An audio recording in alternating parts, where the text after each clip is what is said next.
سلام، من فاطیما هستم و به کانال من خیلی خوش اومدید. امروز میخوام راجع به این صحبت کنم که چی شد که اصلا من لاغر شدم و یا تصمیم گرفتم که لاغر بشم.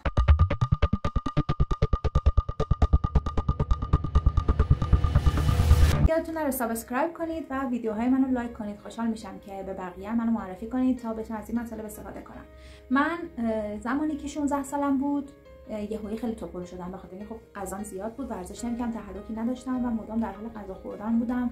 شام، نهار، صبحانه میآورده، شکلات، چیپس، پفک، بستنی، هر روز اینجور چیزا دم دستم بود.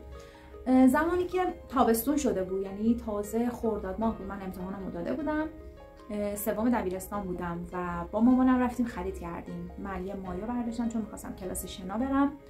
مایو برداشتم، حالا چی؟ مایوی 2 تیکه‌ای برداشتم، حالت بیکینی که خب خیلی خوشگل بود و همین که دیدمش چشمای من اینجوری شروع کرد برق زدن و من این مایو رو خریدم، رفتم خونه و پوشیدمش. به مامانم گفتم مامان ببین چطور شد و مامانم یه جوری بهم نگاه کرد که مثلا قشنگه و من فهمیدم که قشنگ نیست.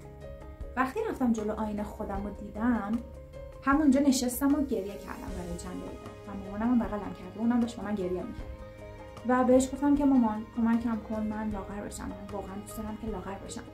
و مامانم گفت باشه.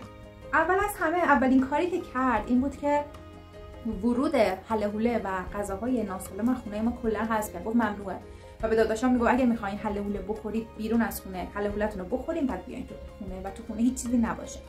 و وقت دکتر تغذیه برای من گرفت و ما رفتیم دکتر تغذیه و دکتر خیلی خوبی هم بود، رژیمای 10 روز بهم میداد و همه چی داشتم، مثلا شکلات، بستنی. خب تو اون سن من خیلی شکم بودم، اصلا درکی از این نداشتم که حالا مثلا نباید اینا رو بخورم یا کمتر بخورم، این اصلا درکی از این موضوع نداشتم و خب تونستم با اون رژیم توی 3 ماه تابستون تقریبا 10 کیلو وزن کم کنم و بعدش رفتم مدرسه و هر کی منو میدید میگفت وای چقدر تو لاغر شدی. یه چند ماهی تونستم رژیمو نگه دارم و خب اون دکتر دیگه از ایران رفت آمریکا و من دیگه اونو نداشتم و رژیمایی هم که بهم داده بود دیگه روم جواب نمیداد. دوباره یه چند کیلویی برگشت، یه 4-5 کیلو وزنم برگشت و شروع کردم به ورزش کردن.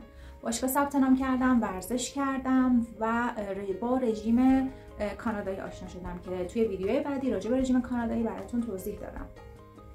وقتی که رژیم کانادایی رو من گرفتم، توی 3 دوره‌ای که من گرفتم تقریبا 10 تا 12 کیلو وزن کم کردم و رسیدم به وزن 57 کیلو و خب خیلی لاغر شده بودم و یادمه که استایل پسرونه هم زدم، موهامو کوتاه که از اینا که اینجای موها سفید میشه کوتاه کرده بودم و خب خیلی از اون استایلم راضی بودم و اوکی بود و چند سالم تونستم وزن نگه دارم تا الان و خب بدنسازی کار کردم، یعنی بدنسازی رو خیلی پیشرفته تر کار کردم و سعی کردم که بیشتر روی عضله سازی کار کنم و تونستم بدنم رو قوی تر کنم، عضلاتم رو حجیم تر و شیپ بدنم رو بهتر کنم و این بود داستان لاغری من و امیدوارم که سابسکرایب کنید، ویدیوهای منو ببینید و خوشحال میشم که تجربیات دیگه هم در اختیارتون بذارم و استفاده کنید و براتون مفید باشه.